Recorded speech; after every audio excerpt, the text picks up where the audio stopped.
வழக்கமா ஏதாவது கேள்வி வச்சிருப்பீங்க. நானே சொல்லிடுறேன், நீங்க கேட்க வேண்டாம். இந்த விவேக் சினிமா மாதிரி உங்க மனசுல என்ன இருக்குன்னு எனக்கு தெரியும்.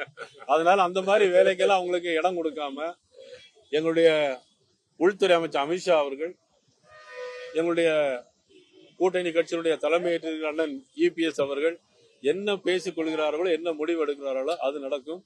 தேவையில்லாமல் பத்திரிகையாளர்கள், ஊடக நண்பர்கள் உங்களுடைய சந்தேகங்களை கிளப்பி பிளவுபடுத்துவதற்கு உங்கள் முயற்சியை கைவிட்டு விடுங்கள். இனிமேல் யாரிடம் இந்த கேள்வியை கேட்காது என்று நான் அன்போடு கேட்டுக்கொள்கிறேன்.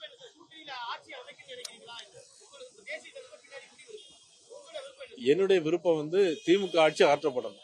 அதுதான். என்ன தம்பி, என்னை பொறுத்த மட்டிலும் திமுக ஆட்சி மக்கள் விரோத ஆட்சியாக நான் கருதுகிறேன்.